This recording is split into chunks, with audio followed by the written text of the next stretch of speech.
আসসালামু আলাইকুম everyone, welcome back to a new video. Tahid Arshadi, আশা করি প্রত্যেকে অনেক বেশি ভালো আছেন এন্ড আমি অনেক বেশি ভালো আছি। Today's video is very interesting because today we are going to discuss about the hear and listen. What's the difference between hear and listen? So let's get started. The first one is hear. Hear means to listen something normally. অর্থাৎ আপনি যখন কোনো কিছু normal ভাবে শুনবেন, সাধারণ ভাবে শুনবেন, সেটা হয়ে যাবে hear. And listen, it means to listen something attentively. অর্থাৎ আপনি যখন কোনো কিছু পূর্ণ মনোযোগ অর্থাৎ ফুল কনসেন্ট্রেশন দিয়ে শুনবেন, সেটা হয়ে যাবে কি listen, রাইট? আমি যদি এক্সাম্পল দিই, যেমন hear দিয়ে যদি এক্সাম্পল দিই, I hear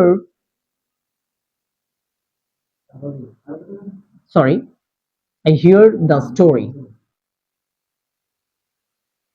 দেখেন, hear হচ্ছে it means to listen something normally, অর্থাৎ কোনো কিছু নরমাল ভাবে শোনা।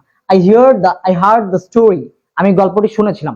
আমি রাস্তা দিয়ে যাচ্ছিলাম, তখন আমি গল্পটি শুনলাম। জাস্ট আমি গল্পটা শুনেছি, আমি কিন্তু কোনো মনোযোগ দিয়ে শুনিনি, রাইট? আর লিসেন দিয়ে যদি এক্সাম্পল দেই, তাহলে হবে এরকম, I'll listen the story. I'll listen the story attentively.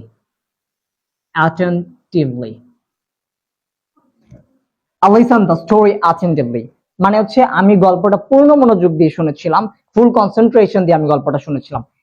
অনেক সময় লিসেনের একটা বড় উদাহরণ দেখা যায়, আমরা যখন টিচাররা অনেক সময় স্টুডেন্টদের উদ্দেশ্য বলে, যেমন লিসেন টু মি, তখন কিন্তু হিয়ার বলে না, যেমন হিয়ার টু মি এটা বলে না, লিসেন টু মি, কারণ টিচারদের কথাটা আমরা অবশ্যই পূর্ণ মনোযোগ দিয়ে শুনি, রাইট?